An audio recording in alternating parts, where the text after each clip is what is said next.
Hi all, this is Vishnukumar. So இன்றைக்கி நம்ம என்ன பார்க்க போகிறோம் அப்படின்னா, எயித்தை பொறுத்தளவுக்கு என்எம்எம்எஸில் வந்து இந்தெந்த லெசன் இம்பார்ட்டன்ட் அப்படின்னு நம்ம பார்க்குறப்ப, எயித்தில் நம்ம ஹிஸ்ட்ரி வந்து இன்றைக்கி பார்க்க போகிறோம். சரிங்களா? ஸோ அப்போ ஹிஸ்ட்ரியில் என்னென்ன சார் பார்க்க போகிறோம் அப்படின்னா, நம்ம ஹிஸ்ட்ரியை எடுத்துக்கிட்டு அந்த ஹிஸ்ட்ரியில் எந்தெந்த லெசன் இம்பார்ட்டன்ட், இது வரைக்கும் என்எம்எம்எஸில் என்ன கேட்டிருந்தாங்க, அந்த லெசனை நம்ம எப்படி படிக்கலாம் அப்படிங்கிற ஒரு ஐடியாவை நம்ம ஃபஸ்ட் லெசனை வச்சு மட்டும் இன்றைக்கி கொடுக்க போகிறோம். சரிங்களா? அப்போ எயித்து ஹிஸ்ட்ரி ஃபஸ்ட் லெசன் பேர் என்ன அப்படின்னா அட்வென்ட் ஆஃப் த யூரோப்பியன்ஸ். அப்போ அந்த லெசனை மட்டும் பார்க்கலாம். பட் அந்த லெசன் நம்ம பார்க்குறதுக்கு முன்னாடி நம்ம எப்படி ஒரு கொஸ்டினை எடுத்தோன்னா அந்த கொஸ்டினை எப்படி அனலைசிஸ் பண்ணணும் அப்படிங்கிற ஒரு வியூ பாயிண்ட்டையும் நம்ம பார்க்க வேண்டியது இருக்குது. சரிங்களா? அப்போ அந்த அனலைசிஸில் நான் உங்களுக்கு என்ன சொல்லி தரப்போகிறேன் அப்படின்னா, இந்த மாதிரி ஒரு கொஸ்டின் வந்து நீங்கள் என்எம்எம்எஸில் கேட்ட கொஸ்டின் மட்டும்தான். சரிங்களா? இந்த மாதிரி நீங்கள் ஒரு கொஸ்டினை எடுக்கிறீங்க அப்படின்னா என்ன பண்ணணும் அப்படின்னா, இந்த வேர்டு இருக்குல்ல, கீழடி கீழடி, அதே மாதிரி கால வரிசைப்படுத்துதல், இதில் வந்து இந்த 4 போரோட பேர். சரிங்களா? அதுக்கப்புறம் மேலே போகிறீங்க, பிளாசி போர் எந்த வருஷம். ஏன்னா இப்போ நம்ம இந்த பிளாசி போரை மட்டும் எடுத்துக்கலாம். பிளாசி 1757ன்னு மட்டும் நம்ம எடுத்துப்போம். இதை மட்டும் நீங்கள் எடுத்துக்கிட்டு அப்படியே நம்ம அடுத்தடுத்த கொஸ்டின்ஸில் அது கண்டினியூ ஆகுதா அப்படிங்கிறத பார்க்கணும். அப்போ உங்கள் நோட்டை எடுத்து நீங்கள் பிளாசி 1757ன்னு எழுதி வச்சுக்கோங்க. அது அப்படியே மேலே போங்க. இதை பொறுத்தளவுக்கு எயித்தில் கேட்ட வேறு கொஸ்டின்ஸ். சரிங்களா? Right to information act, Madras university, disco. அப்போ இந்த மாதிரி வேர்ட்ஸை மட்டும் நீங்கள் நோட் பண்ணி வைக்கணும், கொஸ்டின் பேப்பர்லேருந்து எடுக்கணும். அப்போ சரிங்களா, நான் ஃபஸ்ட் இயரை முடிச்சுட்டு அப்புறம் பேசுகிறேன். அப்புறம் பாருங்களேன், பிளாசி 1757 சொன்னது அப்படியே வந்திருக்கா? இந்த மாதிரி நம்ம படிக்கிறது அந்த கொஸ்டினில் வரணும். சரிங்களா? அப்போ அந்த கொஸ்டினில் வரணும்னா நம்ம என்ன பண்ணணும், அந்த கொஸ்டினில் எது வருதோ அதை மட்டும் எடுத்து மைண்டில் வச்சுக்கணும். சரிங்களா? உங்கள் ஸ்கூல் புக்கில் எவ்வளோ பாயிண்ட் எவ்வளோ கான்செப்ட் இருந்தாலும் அது முக்கியம் இல்லை. நம்ம அந்த பாயிண்ட்டாக என்எம்எம்எஸில் எது கேட்டிருக்காங்க, அந்த என்எம்எம்எஸில் கேட்குற கேள்விகளை மட்டும் நம்ம எடுத்துக்கிட்டே இருக்கணும்.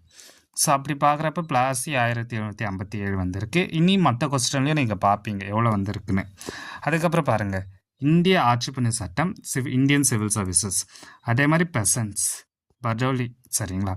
இந்த மாதிரி வேர்ட்ஸை மட்டும் நீங்கள் ரவுண்ட் பண்ணி வச்சுக்கணும். சரிங்களா? அடுத்தது sir Charles Wood despatch. So இதே அப்புறம் இந்த கொஸ்டினை அப்படியே வச்சுக்கோங்க, ஞாபகம் வச்சுக்கோங்க, national archives of India. So இந்த கொஸ்டினை பார்த்தீங்கன்னா 2019 கேட்டிருப்பாங்க. இதே கொஸ்டின் 2026 இந்த இயர் என்எம்எம்ஸில் கேட்டிருந்தாங்க. அந்த இதே பிடிஎஃபில் லாஸ்ட் இருக்கும். அது எப்படி சார், ஏன் சார் ஒரே கொஸ்டினை கேட்குறாங்க அப்படின்னா, ஒவ்வொரு டீச்சர்ஸ்க்குமே ஒவ்வொரு இம்பார்ட்டன்ட் ஏரியா வந்து அவங்க கேட்கணும்னு நினைப்பாங்க. அதனால் இதை ரிப்பீட் ஆகுது. சரிங்களா? அப்போ எது எதெல்லாம் ரிப்பீட் ஆகியிருக்கோ அதெல்லாம் நம்ம கரெக்டாக எழுதி வச்சு அதை நீங்கள் மனப்பாடம் பண்ணிங்கன்னா உங்களுக்கு என்எம்எம்எஸ்க்கு கொஞ்சம் ஈஸியாக இருக்கும். சரிங்களா? அதே மாதிரி இந்த கொஸ்டினை பாருங்கள், நமக்கு ரிசர்வ் பேங்க்கை பற்றி கேட்டிருக்காங்க. ஸோ அப்போ ரிசர்வ் பேங்க் இதுக்கப்புறம் வந்திருக்கா அப்படின்னு நம்ம பார்க்கணும். அதே மாதிரி இதை பாருங்கள், லாஸ்ட் யூரோப்பியன் எப்போ வந்தாங்க அப்படின்னு கேட்குறாங்க. அப்போ லாஸ்ட்னா ஒன்று ஃபஸ்ட் இருக்குமா, அப்போ ஃபஸ்ட் யூரோப்பியன், அப்புறம் லாஸ்ட் யூரோப்பியன் கேள்வி கேட்டிருக்காங்க. அப்போ இந்த ஒவ்வொரு யூரோப்பியன் நேஷன்லேயும் ஒரு சில பேர் வந்திருப்பாங்களே, அப்போ அவங்க பேரெல்லாம் நீங்கள் ஞாபகம் வச்சுக்கணும், கால வரிசைப்படி. அதனால் அவங்க கொஸ்டினாக கேட்பாங்க. சரிங்களா? ஸோ இது இந்தியன் லீடர், இது 4வது லெசன். அதே மாதிரி இப்போ இந்த கேள்வியை இதையே பாருங்களேன், ஏதாச்சும் உங்களுக்கு ஒற்றுமை இருக்கா அப்படிங்கிறத நீங்கள் பார்த்துட்டு எனக்கு சொல்லுங்கள். அடுத்தது அதே மாதிரி இந்த கொஸ்டினை பாருங்கள், ஃபஸ்ட்டு போர்ச்சுகீஸ் கவர்னர் யார், அடுத்தது யார் வந்து விஜயநகர் எம்பையர் கூட ஃப்ரெண்ட்லி ரிலேஷன்ஷிப் வச்சுருந்தா, கோவா தான் இவங்களோட ஃபஸ்ட்டு தலைநகரா. அப்போ இவங்க எதை மெயினாக ஃபோக்கஸ் பண்ணுறாங்கன்னா, ஃபஸ்ட்டுங்கிற வர டாபிக், லாஸ்ட்டுங்கிற வர டாபிக், அதுக்கப்புறம் இம்பார்ட்டனாக ஏதாச்சும் சேஞ்சஸ் பண்ணியிருந்தா அவங்க அதை மட்டும்தான் கேட்குறாங்க. அப்போ இந்த இம்பார்ட்டனை மட்டும்தான் நம்ம படிக்கணும். சரிங்களா? இந்த லெசன் எடுக்கிறப்ப நான் உங்களுக்கு இதை பற்றி நான் சொல்கிறேன். அப்படியே நீங்கள் மேலே போங்க. ஸோ இங்கே பாருங்கள், ஒரு செட்டில்மெண்ட்டு, ஒரு சிஸ்டமு, அந்த சிஸ்டத்தை யார் கொண்டு வந்தா அப்படி கேட்குறாங்க. அப்போ நீங்கள் அதை படிக்கணும். அடுத்தது கமிஷன், ஒரு கமிஷன், அந்த கமிஷனை யார் வந்து ஷேர் பண்ணா, அந்த கமிஷன் வந்து யாரால் நிறுவப்பட்டது அப்படிங்கிறது கேட்குறாங்க. அப்படியே மேலே போனீங்கன்னா திரும்பி இங்கே பாருங்கள், 2021 அதே மாதிரி போரை கொடுத்து அந்த போரை வந்து ஏறு வரிசை குரோனாலஜிக்கல் ஆர்டரில் கால வரிசைப்படி கேட்குறாங்களா. அப்போ நம்ம இந்த மாதிரி ஒரு 3 வருஷம் கேட்டிருந்தாங்க. இந்த இயர்லையுமே கேட்டிருக்காங்க. சரிங்களா? அப்புறம் பாருங்கள் ஒரு ட்ரீட்டி, அந்த ட்ரீட்டி என்ன வாரு. அப்போ நீங்கள் வாரை பற்றி படிக்கிறப்ப என்ன சார் ஞாபகம் வச்சுக்கணும்? ஒரு வாரு, அந்த வார் வந்து எப்போ நடந்துச்சு, அந்த நடந்ததுக்கான ட்ரீட்டி என்ன அப்படின்னு ஒரு கால வரிசை ஒரு பாக்ஸ் போட்டு படிக்கணும். அது நம்ம செகண்ட் லெசன் வரப்போ படிப்போம். இதே வாட்ஸ்அப் இதே யூடியூப் சேனலே உங்களுக்கு நான் ஃப்ரம் ட்ரேட் டு டெரிட்டரின்னு ஒரு லெசன் எடுத்திருப்பேன். அந்த லெசனில் நீங்கள் பார்த்தீங்கன்னா அதை நான் எக்ஸ்ப்ளனேஷன் கொடுத்துருப்பேன். இருந்தாலும் இன்னொரு கிளாஸ் அதில் நம்ம வச்சுக்கலாம். அதுக்கப்புறம் பாருங்கள் சிவில் சர்வீசஸை பற்றி திரும்பி கேட்குறாங்க. இப்போ நீங்கள் பார்த்தீங்களா, நம்ம இதுக்கு முன்னாடி civil services Indian civil service எப்போ அப்படின்னு கேட்டிருந்தாங்க. எப்போ நிறுவப்பட்டது அந்த மாதிரி ஒரு கேள்வி பார்த்துருப்போம். இங்கே பாருங்கள் ஐடியா ஆஃப் காம்படிட்டிவ் எக்ஸாமினேஷன். அப்போ பார்த்தீங்கன்னா எல்லாம் ஒரே கருத்து தான், அதை நம்ம ஒரே பார்வையில் படிக்கணும். அடுத்தது கத்திகா அப்படிங்கிறது என்ன அப்படின்னா யாரோட இன்ஸ்டிடியூஷன் அப்படின்னு கேட்டிருக்காங்க. அப்படியே மேலே போங்களா, battle again battle of Plassey வந்திருக்கா அடுத்த கொஸ்டின். ஸோ அடுத்தது வந்து நீங்கள் பார்த்தீங்கன்னா யார் யார் வந்து வந்திருக்கா, இந்த ட்ரீட்டி வந்து யார் யாருக்கு போடப்பட்டது அந்த மாதிரி கேட்டிருக்காங்க. அடுத்த கேள்வி. அடுத்தது வந்து இது வந்து நம்ம 7th பார்க்க வேணாம், 8th மட்டும் பார்ப்போம். தீரன் சின்னமலையோட ஒரிஜினல் நேம் என்னன்னு கேட்டிருக்காங்க. அப்போ நம்ம புக்கில் 4வது லெசனில் இருக்கிற ஒரிஜினல் நேம் யார் யாருக்கெல்லாம் என்னென்ன நேம் இருக்கோ அந்த நேமு அவரோட இயற்பெயரை நீங்கள் ஞாபகம் வச்சுக்கணும். சரிங்களா? அப்படியே மேலே வாங்க. உங்களுக்கு அந்த ரிபல்லியன் திரும்பி இயர். ஸோ இந்த இயருங்கிற கொஸ்டின்ஸ் வந்து நமக்கு நிறைய வந்துக்கிட்டு இருக்கு. அதாவது 4 கொஸ்டின் கேட்குறாங்க. ஸோ அடுத்தது கீழடி. அங்கே ஃபஸ்ட்டு நான் காமிச்சேன் கீழடி அடை கேட்டிருக்காங்களா, எந்த வருஷம்? போன வருஷம் கீழடி கேட்டிருக்காங்க. சரிங்களா? அடுத்தது பாருங்கள், போன வருஷம் வேறு என்ன கேட்டிருக்காங்க? வேலூர் கழகம் கேட்டிருக்காங்க. அப்புறம் குரோனாலஜிக்கல் ஆர்டர் போன வருஷம் கேட்டிருக்காங்களா, பேட்டில் ஆஃப் அடையார், இந்த 4 பேட்டில் வச்சு. அப்படியே மேலே போங்க. இந்த வருஷம் பாருங்கள், இந்த மியூசியம் நாங்கள் காமிச்சேன்னா 2026 கேட்டிருக்காங்கன்னு, இங்கே 2023 கேட்டிருந்தாமல் நம்ம வச்சுப்போம். அடுத்தது ராஜாராம் மோகன் ராய் ரொம்ப இம்பார்ட்டன்ட் பர்சன், அவரை வச்சு ஒரு கொஸ்டின் கேட்டிருக்காங்க. அடுத்தது அவ்வளோதான். ஸோ இப்போ நீங்கள் பார்த்தீங்கன்னா இந்த ஒரு பாயிண்ட்ஸ் எல்லாம் நீங்கள் நல்லா ஞாபகம் வச்சுக்கணும். உங்களுக்கு எந்த லெசன்லேருந்து எவ்வளோ கொஸ்டின்ஸ் வருது, அந்த கொஸ்டினை எப்படி நீங்கள் படிக்கணும் அப்படிங்கிறத ஞாபகம் வச்சுக்கணும். ஸோ நம்ம இப்போதைக்கு லெசனுக்குள்ளார போகலாம். ஸோ இது வந்து நம்ம ஸ்கூல் இப்போ தான் ஓப்பன் பண்ணியிருக்காங்க. இருந்தாலுமே நம்ம ஸ்டூடெண்ட்ஸ் வந்து அந்த லெசனை எழுதி டெஸ்ட் எழுதுகிற மார்க்கு. சரிங்களா? ஸோ நம்ம advent of the Europeans English மீடியத்தில் இருக்கிற பிடிஎஃப்பை பார்ப்போம். அதுக்கப்புறம் தமிழ் மீடியத்தில் பார்ப்போம். சரிங்களா? இதை க்ரியேட் பண்ணது நான் தான். சரிங்களா? உங்கள் ஸ்கூல் பக்கம் வச்சு தான் க்ரியேட் பண்ணேன். ஸோ அட்வென்ட் ஆஃப் த யூரோப்பியன்ஸ்னால் முதல்ல நீங்கள் என்ன விஷயத்தை புரிஞ்சுக்கணும் அப்படின்னா, ஐரோப்பியர்கள் இந்தியாவுக்கு வராங்க. சரிங்களா? அப்போ ஏன் சார் அந்த ஐரோப்பியர்களுக்கு இந்தியாவுக்கு வராங்க அப்படிங்கிறத நீங்கள் முதல்ல புரிஞ்சுக்கணும். அப்போ இந்த ஐரோப்பியர்களை பற்றி நீங்கள் புரிஞ்சுக்கணுன்னா என்ன பண்ணணும்? நம்ம 7th 3rd டேர்மில் லெசன் முடிஞ்சிருக்குமா, ஹிஸ்ட்ரி முடிஞ்சிருக்குமா, அதில் மராத்தியர்களை பற்றி நம்ம லாஸ்ட்டாக படித்து முடிச்சிருப்போம். அப்போ அந்த மராத்தியர்களுக்கு அப்புறம் என்ன நடக்கும் அப்படின்னா, நம்ம நாடு ஐரோப்பியர்கள் வந்து அவங்க கேப்சர் பண்ணி அவங்க வந்து இந்த நாட்டை வந்து அடிமையாக ஆள ஆரம்பிச்சிருப்பாங்க. சரிங்களா? அப்போ அது எப்படி நடந்துச்சு அப்படிங்கிறத பார்க்குறப்ப வர லெசன் இந்த லெசன். அப்போ அட்வென்ட் ஆஃப் த யூரோப்பியன்ஸ்னால் ஐரோப்பியர்களின் வருகை.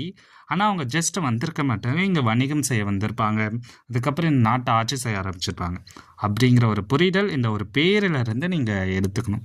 அப்போ இந்த லெசனை பற்றி நம்ம எங்கேருந்துலாம் தெரிஞ்சுக்கிறோம், சோர்ஸஸ்லாம் எங்கேருந்து கிடைக்கிறோம் அப்படின்னா மொத்தம் ஒரு 2 சோர்ஸஸ் இருக்குது. ரிட்டன் சோர்ஸஸ் இருக்குது, மெட்டீரியல் சோர்ஸஸ் இருக்குது. ஓகேவா? ரிட்டன் சோர்ஸஸ்னால் எழுதி வச்சிரு. சரியா? அப்போ எழுதி வச்சிரு யார் எழுதி வச்சுருக்கா? ஆனந்தரகர் எழுதி வச்சுருக்காங்க. ஓகேவா? அதே இல்லாமல் இன்னொருத்தவங்க யார்? மார்க்கோ போலோ அவர் எழுதி வச்சுருக்காரு. அதுக்கப்புறம் இவர் எழுதின டைரியை பற்றி கொடுத்துருக்காங்க. அதுக்கப்புறம் மெட்டீரியல் அவங்க கட்டி விட்ட அந்த மெட்டீரியல்ஸ் இருக்குல்ல, அந்த மெட்டீரியல்ஸ். ஸோ மெட்டீரியல்ஸ் இங்கே இருக்கா? அதுக்கு மேலே நீங்கள் பார்த்தீங்கன்னா அர்ச்சிவ்னா என்ன? அந்த ஆவண காப்பகங்கள், அந்த மெட்டீரியலை பாதுகாக்கிற இடம். அப்போ அந்த காப்பகத்தை தானே அவங்க கேட்டிருந்தாங்க. சரிங்களா? அப்போ அதில் என்னென்ன கேட்டிருந்தாங்க அப்படின்னு நீங்கள் பார்த்தீங்கன்னா, அர்ச்சிவ்ஸை பொறுத்தளவுக்கு நேஷ்னல் அர்ச்சிவ்ஸ் வந்து நியூ டெல்லியில் இருக்குது. சரிங்களா? ஆசியாவில் இதுதான் பெரிய அர்ச்சிவ். அதே மாதிரி நேஷ்னல் அர்ச்சிவோட ஃபாதர் யார்? George William forest. அதுக்கப்புறம் என்ன அப்படின்னா, மெட்ராஸில் சென்னையோட அர்ச்சிவ் இருக்குது. இது சடன் இந்தியாவில் பெரிய அர்ச்சிவ். சரிங்களா? இது வரைக்கும் தெரிஞ்சுக்கிட்டா போதும். ஃபஸ்ட் இஷ்யூ கேலண்டரை யார் ஃபஸ்ட்டு இஷ்யூ பண்ணான்னா டாட்வெல். ஸோ நல்லா புரிஞ்சுக்கோங்க. உங்களுக்கு இங்கே எங்கெங்கெல்லாம் நம்ம கதையாக படிக்கணும், எங்கெங்கெல்லாம் நம்ம பாயிண்ட்டாக படிக்கணுங்கிறத நீங்கள் தெரிஞ்சுக்கணும். சரிங்களா? ஸோ இந்த லெசன் வந்து உங்களை லெசனை கான்செப்டை டீச் பண்ணுறதுக்கு இல்லை, உங்களை என்எம்எம்எஸ் தேர்வுக்கு தயார்படுத்துகிறேன். அதனால தான் நான் ஒரு கதை சொல்லிவிட்டு மீதி இருக்கிற எல்லாம் பாயிண்ட்டாகவே படிக்கிறேன். நீங்களும் அதை பாயிண்ட்டாகவே படிச்சுக்கோங்க. ஏன்னா ஆல்ரெடி நீங்கள் நிறைய கடை கேட்டிருப்பீங்க. சரிங்களா? ஸோ அடுத்த பாருங்கள், மெட்டீரியல் சோர்ஸஸில் வந்து இந்த பெயிண்டிங் இதெல்லாம் மேஜர் சோர்ஸஸ், மெயின் சோர்ஸஸ். சரிங்களா? அப்புறம் இந்த 4 கோட்டைகளை நீங்கள் நல்லா ஞாபகம் வச்சுக்கணும். ஏன்னா இதிலேருந்து நமக்கு கேள்வி கேட்குறாங்க. மேட்ச் த ஃபாலோவிங்கில் கேட்பாங்க, கரெக்ட் ஸ்டேட்மெண்ட்டில் கேட்பாங்க. இப்போ இதை எப்படி சார் கரெக்ட் ஸ்டேட்மெண்ட்டில் கேட்பாங்க? இதே 4ல் வந்து 3 மட்டும் கரெக்டாக கொடுத்து 1 மட்டும் மாட்டிக்கிட்டால் தப்பு. கரெக்ட் ராங் ஸ்டேட்மெண்ட் 3 கொடுத்து 1 மட்டும் கரெக்டாக கேட்பாங்க. இல்லை 1 மட்டும் கரெக்டாக கொடுத்து 3 வந்து ராங்காக கேட்பாங்க. சரிங்களா? அப்போ எப்படி கேட்டாலும் இந்த ஒரு 4ல் நீங்கள் ஆன்சர் பண்ணணும். இதை நல்லா படித்து வச்சுக்கணும். அடுத்து நேஷ்னல் மியூசியம் நியூ டெல்லியில் இருக்குது, லார்ஜஸ்ட் மியூசியம் இன் இந்தியா. 1949 இது பண்ணாங்க. ஸோ அட்மினிஸ்ட்ரேட்டிவ் ஹிஸ்ட்ரி பொறுத்தளவுக்கு காயின்ஸ் வந்துருக்கு. ஃபஸ்ட்டு மாடர்ன் காயினை வந்து எப்போ வந்து இஷ்யூ பண்ணியிருந்தாங்க? 1862. யார் பண்ணியிருந்தா? Edward 7th. ஸோ அந்த இதை படிச்சுக்கோங்க. ரிசர்வ் பேங்க் வந்து 1935 இது பண்ணியிருக்காங்க. ஃபஸ்ட்டு பேப்பர் கரன்சி யார் ரிலீஸ் பண்ணா? Issue by RBI. எந்த வருஷம்? 5வது 5 ரூபீ நோட்ஸ் வந்து யாரோட போர்ட்ரேட் இருந்திருக்கு? ஜார்ஜ் 6. ஸோ இதை வந்து நீங்கள் போய் படிங்க. இந்த பிடிஎஃப்மே அவைலபிளாக இருக்குது, நீங்கள் அதை படிச்சுக்கலாம். ஸோ அதுக்கப்புறம் advent of the Europeans. So advent of the யூரோப்பியன்ஸ்னால் நீங்கள் என்ன புரிஞ்சுக்கணும் அப்படின்னா, அவங்க ஏன் எப்படி வந்து அவங்க வர ஆரம்பிக்கிறாங்க அப்படிங்கிறத புரிஞ்சுக்கணும். ஸோ கான்ஸ்டாண்டினோபிளில் வந்து தர்க்கீயர்கள் வந்து கேப்சர் பண்ணியிருப்பாங்க. அதனால் இந்தியாவுக்கு யூரோப்கோ இருக்க ரூட் வந்து க்ளோஸாக இருக்கும். சரியா? அப்படி க்ளோஸ் ஆனனால என்ன பண்ணுவாங்க அப்படின்னா, அவங்க கடல் ரூட்டுக்கு போக ஆரம்பிப்பாங்க. அப்படி கடல் ரூட்டுக்கு போக ஆரம்பித்தப்போ ஃபஸ்ட்டு யார் வருவா அப்படின்னா, வாஸ்கோ ட காமா வருவார். பட் அவருக்கு முன்னாடி ஒரு கதை இருக்குது. அது என்ன கதை சார்? இருக்கா? நேவிகேட்டரு.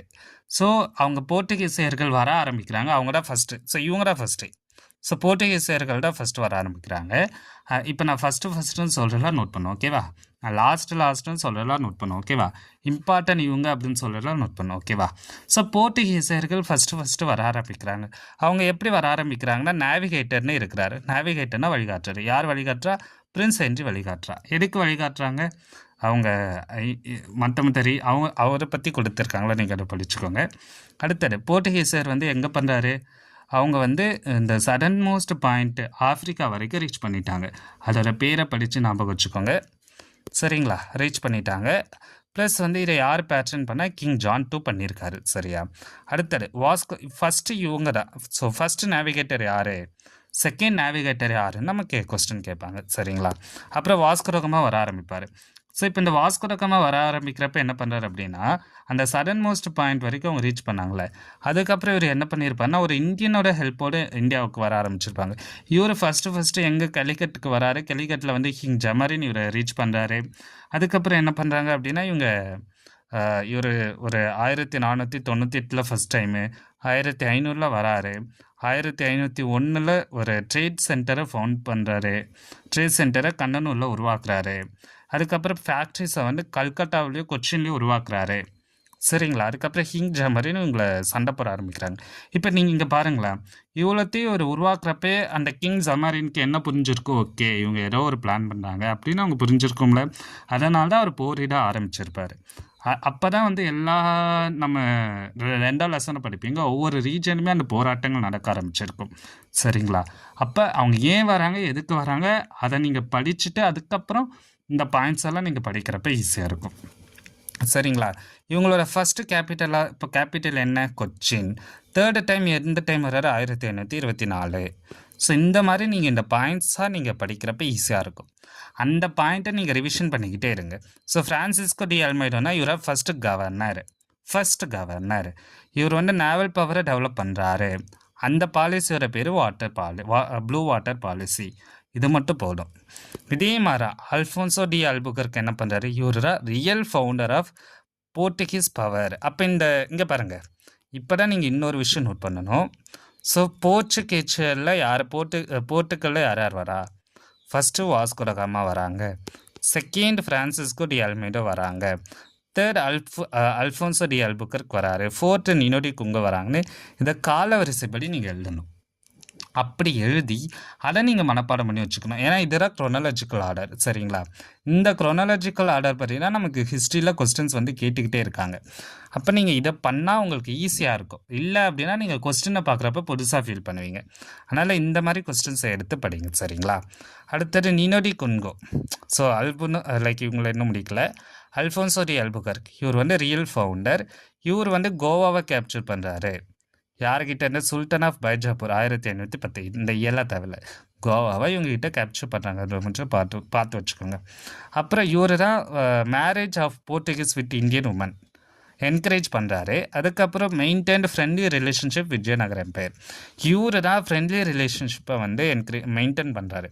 யார்? Alfonso de Albuquerque. ஏன்னா இந்த கேள்விகளை தான் நீங்கள் என்எம்எம்எஸ்ல நிறைய கொஸ்டின்ஸில் பார்ப்பீங்க, சரிங்களா? அதே மாதிரி நினோடி குன்கோ என்ன பண்ணுறாரு? கேபிட்டலில் கொச்சின்லேருந்து கோவாவுக்கு மாற்றுறாரு. 1534 அக்கேர் பண்ணுறாரு. எதை? பெசைன் ஃப்ரம் பகதூர் ஷாலேருந்து. 1537 வந்து டையூவை கேப்சர் பண்ணுறாரு. 1548 சால்சிடைட்டை கேப்சர் பண்ணுறாரு. இவர் தான் டொபாக்கோவை இந்தியாவில் கல்டிவேட் பண்ணுறதுக்கு கொண்டு வராரு. அது இல்லாமல் கத்தோலிக் ரீஜனை வந்து ஸ்ப்ரெட் பண்ணுறாரு. பிரிண்டிங் ப்ரெஸ்ஸை உருவாக்குறாரு. 1537 சயின்டிஃபிக் ஒர்க் இன் இந்தியன் பிளான்ஸை வந்து இவர் தான் பிரிண்ட் பண்ணுறாரு. அப்போ இந்த நினோடி குன்கோ அவ்வளோ ஒர்க் பண்ணியிருக்காரு. இன்னொன்று புரிஞ்சுக்கோங்களேன், இந்த 5 பேருமே 5 விதமான ஒர்க்கெல்லாம் நம்ம இந்தியாவில் பண்ணியிருப்பாங்க. அப்போ இந்த 5 பேரை நீங்கள் இந்த பாயிண்ட்டாகவே, இப்போ நான் சொன்னல 1534 சால்சிட்டை, 1537 டையோ, இந்த மாதிரி நீங்கள் இதை பாயிண்ட்டாக எழுதி வச்சுக்கோங்க. அப்படி நீங்கள் பாயிண்ட்டாக எழுதி வச்சுட்டு அதை ரிவிஷன் பண்ணிக்கிட்டே இருந்தீங்கன்னா உங்களுக்கு ஈஸியாக இருக்கும், சரிங்களா? ஸோ நம்ம வீடியோவை வந்து 18 நிமிஷத்துக்கு மேலே போகக்கூடாது அப்படிங்கிறதுக்காக நான் இந்த ஒரு வீடியோவை, இந்த ஒரு கிளாஸ், இந்த ஒரு பார்ட்டாக இதோட நான் ஸ்டாப் பண்ணுறேன். இதுக்கப்புறம் மீதி இருக்கிற இந்த டச்சை பற்றி இவங்க என்னென்ன பண்ணாங்க அப்படிங்கிறத நம்ம பார்த்துட்டு அதுக்கப்புறம் நம்ம இதை தமிழ் மீடியத்தில் கொஞ்சம் பார்ப்போம், சரிங்களா? பார்த்துட்டு நம்ம இது பண்ணுவோம். அதே மாதிரி இப்போ நம்ம சொன்னதுலேருந்து இவங்க கேள்விகள் கேட்குறாங்களா அப்படின்னு நீங்கள் பார்த்தீங்கன்னா இங்கே வந்து ஒரு சரியான கூற்று இருந்திருக்கும்ல, அதில் பாருங்கள். அங்கே இருக்க பாயிண்ட்டில் இவங்க கேட்குறாங்களே, நல்லா இதை படித்து பாருங்கள். ஃபர்ஸ்ட் போர்ச்சுகீஸ் கவர்னர் யார்? அல்ஃபோன்சோ டி அல்புகர்க் யார் மெயின்டைன் ரிலேஷன்ஷிப் பண்ணா? விஜயநகர் எம்பையருக்குள்ளே யார் வந்து ஃப்ரெண்ட்லி ரிலேஷன்ஷிப்பை வந்து மெயின்டைன் பண்ணா? கோவா வந்து யாரோட தலைநகராக இருந்தது, பின்னாடி யாரை ரிப்ளேஸ் பண்ணா? அப்போ இந்த கேள்வி வந்து அந்த ஒரு பாயிண்டில் கேட்டிருக்காங்களா? இது எந்த வருஷம் கேட்ட கொஸ்டின் அப்படின்னா 2020, சரிங்களா? அதுக்கப்புறம் பார்த்தீங்கன்னா இந்த மாதிரி கொஸ்டின்ஸ் நமக்கு நிறைய வர ஆரம்பிக்குது. ஸோ நீங்கள் வந்து இந்த ஒரு மாடலில் படிக்க ஆரம்பிங்க, சரிங்களா? ஒவ்வொரு கொஸ்டின் என்ன, அதை எப்படி நீங்கள் புரிஞ்சுக்கணும், அந்த கொஸ்டினை புரிஞ்சுக்கிட்டதுக்கப்புறம் அதை எப்படி நீங்கள் ஆன்சர் சால்வ் பண்ணணும் அப்படிங்கிறத நல்லா தெளிவாக அண்டர்ஸ்டாண்ட் பண்ணுங்கள். அண்டர்ஸ்டாண்ட் பண்ணிவிட்டு படிங்க. நேஷ்னல் மியூசியத்தோட தலைநகரம் என்னன்னு கேட்டிருக்காங்க. ஸோ நம்ம படித்ததை வச்சு தான் கொஸ்டின்ஸ் வரும். அப்போ நான் சொன்ன விதத்தில் நீங்கள் இந்த லெசனை நீங்கள் எடுக்கலாம். இவ்வளோ தான். ஸோ இந்த மாதிரி நம்ம ஒவ்வொரு லெசனோட கான்செப்ட்ஸை பார்ப்போம், சரிங்களா? இன்றைக்கி இதான் ஃபஸ்ட்டு கிளாஸுங்கிற மாதிரி நம்ம இதை எடுத்துப்போம். ஸோ இதில் உங்களுக்கு என்ன புரிஞ்சிருக்கு, என்ன புரியலங்கிறத நீங்கள் ஷேர் பண்ணுங்கள். நான் வந்து உங்களுக்கு அதுக்கான எக்ஸ்ப்ளனேஷன் கொடுக்குறேன். ஸோ நம்ம இந்த ஒரு இதில் அட்வென்ட் ஆஃப் த யூரோப்பியனில் நம்ம போர்ச்சுகல் வரைக்கும் நம்ம கம்ப்ளீட் பண்ணியிருப்போம். அப்போ மீதி இருக்கிறவங்கள நம்ம அடுத்த ஒரு பார்ட்டாக பார்ப்போம். அதுக்கப்புறம் நீங்கள் அந்த வீடியோவே பாருங்கள், அந்த ஃப்ரம் ட்ரேட் டு டெரிட்டரியும் பாருங்கள். அதுக்கப்புறம் நம்ம வேறு லெசன்ஸில் வந்து நம்ம இதை ஒரு 10 நிமிஷம் 15 நிமிஷத்துக்குள்ளார இந்த ஒரு வீடியோவாக நம்ம பார்ப்போம், சரிங்களா? Thank you students.